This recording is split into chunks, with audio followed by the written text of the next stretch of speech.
Mostly when we hear that Jesus told parables, we assume he was telling them to his disciples. Here he tells a parable, but he's speaking to the authorities in the temple.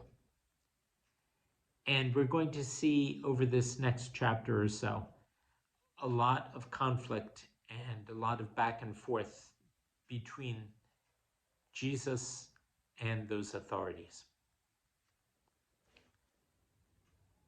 Then he began to talk to them in parables.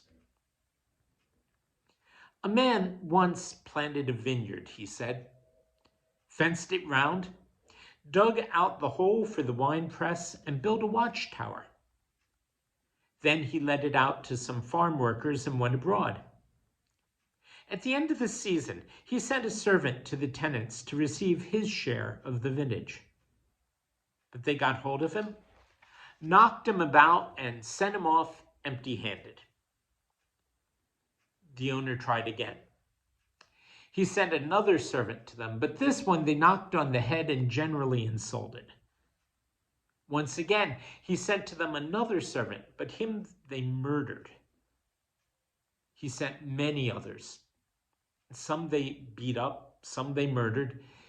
He had one man left, his own son, saying to himself, "They will surely respect my own son." But they said to each other, "This fellow is the future owner. Come on, let's kill him, and the property will be ours." So they got hold of him and murdered him and threw his body out of the vineyard. What do you suppose the owner of the vineyard is going to do? He'll come and destroy the men who were working his vineyard and will hand it over to others. Have you never read this scripture? The stone which the builders rejected, the same was made the head of the corner. This was from the Lord and is marvelous in our eyes. At this, they longed to get their hands on him, for they knew perfectly well that he had aimed this parable at them.